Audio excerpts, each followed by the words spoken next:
country. Thank you, Mr. Chairman. Before I address that issue, allow me to recognize.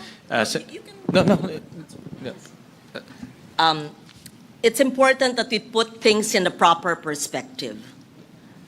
Hindi po Senado ang nagtakda ng presyo. Lahat po ng nakalap naming impormasyon ay ayon sa Department of Public Works and Highways. That's very clear. We did not measure roads. We did not weigh sand and gravel. Hiniling po namin, ayon sa aming mga hearing at plenary session, ang impormasyon sa Department of Public Works and Highways. Example, tayo po ay nagsisiyasat ng CMPD. Siguro, kalahati sa kwartong to, o baka iiba, hindi alam yung CMPD. That's the cost materials price data. Para malaman natin, magkano ba ang asfalto, ang hot mix per metric ton? Sa previous cost, yung nakaraang cost, dahil sinabi sa mga Blue Ribbon hearing, sinabi sa maraming mga hearing, galing na rin sa executive, hindi sa Senado. 13,863.85. Ito po ay galing sa DPWH. Tapos, nagsumite ang executive, ang DPWH, sa chair. Pati kay Senator Lacson, na Blue Ribbon Chair, updated cost 6,961.32. I-add po nyo yan, ay kalahati.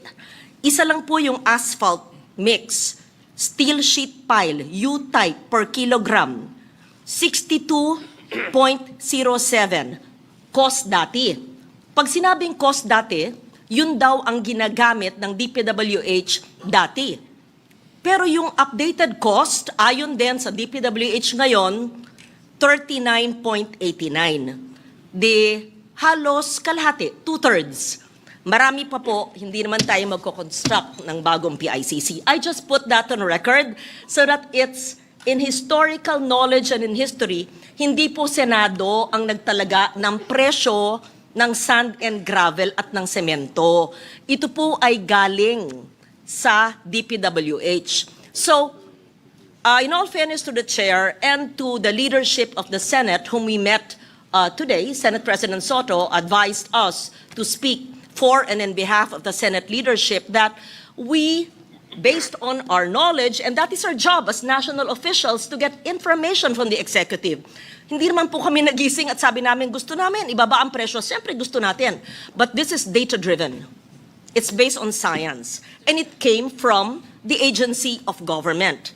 And so they submitted that to us, and therefore, they computed. We are willing to listen, of course. We are reasonable people. That's why we serve the people. But let it be very clear.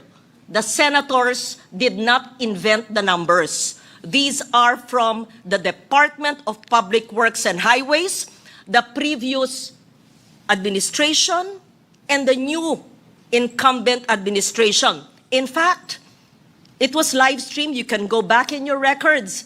No less than Secretary Vince Dizon said to the chair, ibaba nga nyo, tanggalin yung mga proyektong to mula sa 800 plus na flood control, naging 625, pwede pa nyong ibaba. Sige, kasi hindi pa namin kayang masukat lahat dahil bago lang ako ilang buwan. So ibaba nyo.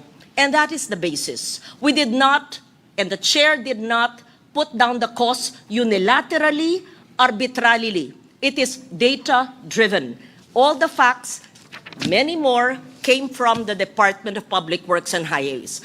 Having said that, I am certain that our colleagues in the House of Representatives want a budget reflective of what is due to the people. If it's a farm-to-market road, we don't want it overpriced. If indeed it's 10 million per kilometer, it should be such. If it's 15 million, kung tumaas na ang presyo. Kung magkano ang graba, ayaw natin ng doble ang presyo kasi ang ginagastos natin pero ng taong bayan. Di ba? Pag nagtatayo tayo ng bahay kubo, alam natin magkano ba ang kogon, magkano ba ang kawayan, magkano ang konti ng semento. So, I am just clarifying all that, lest it be misconstrued that the Senate invented the numbers just to bring down the cost. Yes, we all want a lower cost, but these were inputs submitted to the Senate by the Department of Public Works and Highways. And I speak like this in behalf of the Senate leadership because we had a caucus 2 hours earlier. I appreciate the patience of our colleagues in the House of Representatives. Thank you. We recognize Senator Amy. Thank you very much, Mr. Chair and Madam Chair. Following on to Senator Legarda's statement, let us first clarify that there has been ample time. August 31 was the appointment date of Secretary Dizon. That was quite a few months ago, during which period, nakailang beses siyang humarap sa Senado. Paulit-ulit po ang tanong namin kung talagang sapat itong budget na nilaan. I quote verbatim, September 18, the Department of Public Works and Highways slashes 255 billion worth of locally funded flood control projects from the 2026 budget. And may I quote verbatim, we are revising the agency's budget. Nanggaling sa kanila po. We have removed complicated projects, overlapping projects that are still receiving funding or that have been allocated funding for 2026. Verbatim po, siya nagsabi niyan. Hindi kami nag-imbento niyan. Ngayon, sabi niya, na re-review na raw nila yung initial proposal, nagtanggal sila ng 55.53 billion worth of duplicate or complicated projects or completed overlapping projects.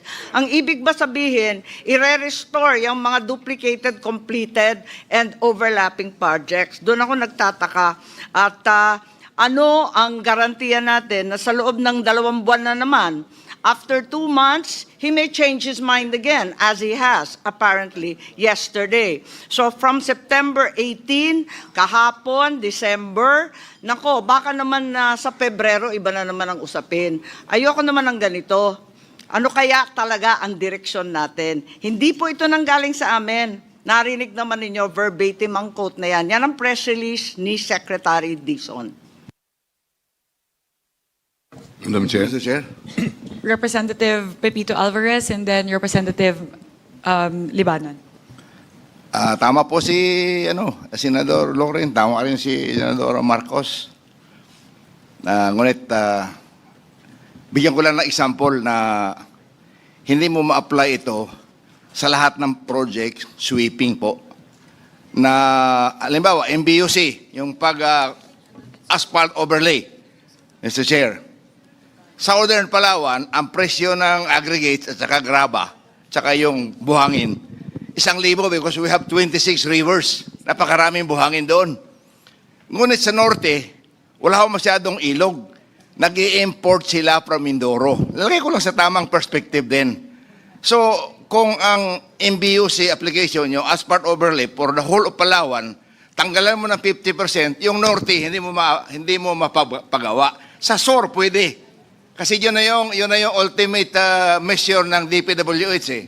At saka I'll put it on record, Mr. Chair, Madam Chair, this representation was the one who complained to Secretary Bersamin to remove the 255 billion of people's money from the DPWH budget. It is not a unilateral move from the Department of the Public Works and Highways na sila ang nagtanggal.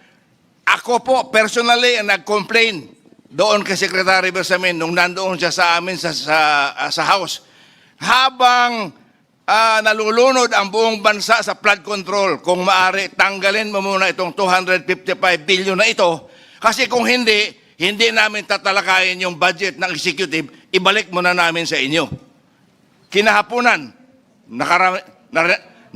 na-inform kami, na in-instructionan siya ni Pangulo, tanggalin niyang 255 billion na yan. Dito po nanggaling sa akin ang pagtanggal ng flood control. Kasi ang flood control, alam ko po, talagang overpriced. Okay? So ang flood control, pwede mong apply yung overpriced provision. But kung gagawa ka ng MBUC, walang graba sa Northern Palawan. 600 kilometers po ang distansya ng buong Palawan.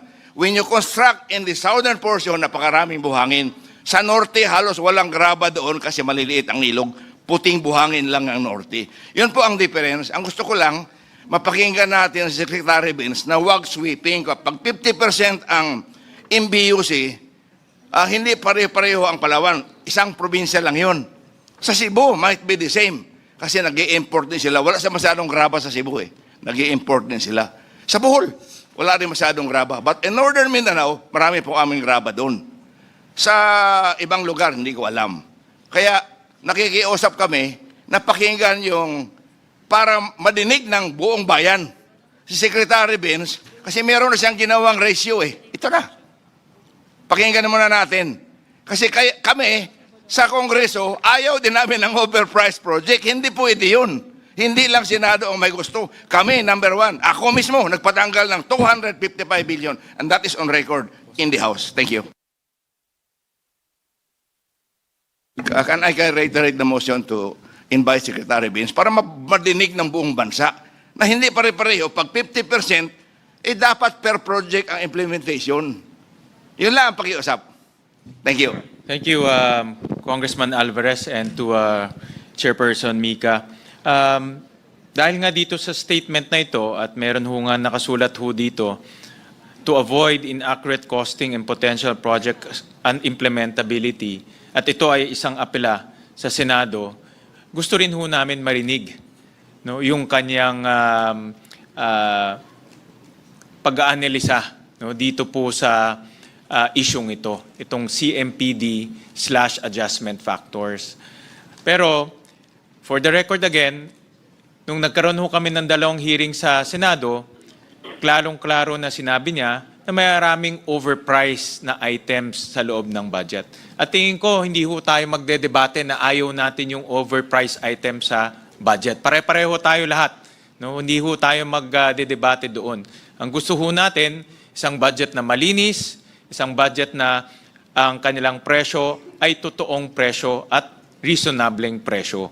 No, yun naman ang gusto natin yung lahat. Dahil kung tayo ay mag-approve ng proyekto o ng budget ngayon na overpriced, babalik tayo sa dating problema. No, yun doon naman ho kami nanggagaling. At again, sabi nga ni Senator Loren, itong application ng CMPD adjustment factor nanggaling ho to sa DPWH. Hindi ho kaya ng Senado, wala ho kaming mga engineers, wala ho kaming mga taong kayang mag-apply ng ganun. Ito galing ho sa DPWH. Kaya doon ho namin kinuha at for the record, sinupply rin ho sa amin yung mga adjustment factors na yun formally at doon ho namin in-apply. Dahil sa Senado, ang aming direksyon ay ma-apply yung tamang presyo sa mga proyekto. So, Madam sige po. Chair? Yeah. Yes, very quickly, Madam Chair? Mr. President, Mr. Chairman, very quickly. Hindi lamang kasi yung overpriced sa flood control ang ating concern. In fact, yung hearings dun sa classroom acceleration measure, pati yung DPWH classrooms, overpriced, lumalabas. Kaya kung sinabi nilang overpriced, yung secretary mismo, tapos ngayon ay sinasabing aprubahan natin, ibalik natin yung pricing, ayaw nating pikit matang mag-aaproba at tatanggapin yung kanyang paliwanag na biglang parang 180-degree turn siya, no? Nagbaliktad. Yung dating overpriced, gusto niyang i-restore. Yun ang concern namin. Yung dating sinabi niyang overpriced, ngayon gusto niyang ibalik. Tama ba yun? Kaya dapat lang magpaliwanag siya. Madam Chair, maraming salamat po sa comment ng mga senators. Minority Leader Libanan. Thank you po, Mr. Chairman. Maraming salamat po. Ang isang kailangan nating i-consider din po dito, na hindi lang tayo nag-a-appropriate ng pondo. Ang importante, nag-a-appropriate tayo ng pondo na mai-implement. Kasi kung hindi po ito ma-implement ng tama, walang saysay maglagay ng pondo dito. At sinusuportahan ko po yung pag-imbita sa ating sekretary. Maraming salamat po. Mr. Chair, I support the request for Secretary Dizon to explain to both houses and to everyone so that we can be clarified. Anyway, from the beginning, sila naman sa DPWH ang nagbigay sa atin ng impormasyon, so we see how it will be revised, amended, taken back, or just explained para maliwanag. So I joined the House in asking him to explain to all of us, if that's fine with the body. Before we invite Secretary Vince, the last words from Yes, Mr. Chair. Senator Erwin. For the record lang, Mr. Chair, just point of clarification, siguro the House should start reviewing yung Section 62 of the Rules of the House na nagsasabi po na in cases where the House does not agree with the Senate on any amendments to any House bill and these measures have conflicting provisions, differences may be settled by conference committees only composed of representatives from both chambers. Yun lang naman sa akin, Mr. President, Mr. Chair, Madam Chair. Thank you po. Senator Erwin, ito naman ay meron pong concurrence ng both the Senate and the House of Representatives. So talagang hong bihirang-bihira ang nag-i-invite ng resource persons. No? Dahil ito ay pag-uusap o pagpupulong po ng dalawang kapulungan. Pero kung meron pong mga ganitong talagang kakaibang sitwasyon at kailangan ho natin maintindihan ng mas malalim pa ho yung mga issues, with the concurrence of both chambers, pwede naman ho tayo mag-invite. No? So- Pero tama ho kayo na ito dapat bihirang-bihira, hindi ho pwede maging regular. I guess, Mr. Chair, Madam Chair, we have to review our rules. Or in the future, Mr. Chair, this will happen again. Then alam ho natin ang gagawin. There will be no more discussions. Yeah. In the future, ika nga bicameral conference between the two houses. Kasi there's already establishing rule na pag may conflicting, hindi talaga magkasundo, pwede na tayong patawag, magpaliwanag yung sa executive department, Mr. Chair. Yun lang naman ang Yeah, punto ko, Mr. Chair. But I do agree. Sige, let's bring him in. Pero in the future, Mr. Chair. Tama ho kayo. Talagang hindi ho pwede maging regular to na kung hindi ho tayo nag-agree, merong third party na papasok. Hindi ho talagang... But in this case, dahil technical to, about engineering, about pricing, something na hindi ho natin expertise, no? Lahat ho dito. Kaya in this very special circumstance, and with the agreement of both chambers, we will invite Secretary Dizon to explain this issue. No? So Mr. with Chair. that, yes, do you want to say the last words, Senator Amy? No, nagre-react lang po ako. Vince Dizon is no engineer. He's an economist and a political aide. That's true, but he's the Secretary of the Department of Public Works, and he was the one who made that statement during the public hearings in the Senate, and he also is the one who supplied the adjustment factors in CMPD to the Senate. So with that, with the concurrence of the House, we can invite Secretary Dizon as a resource person of this. With the concurrence.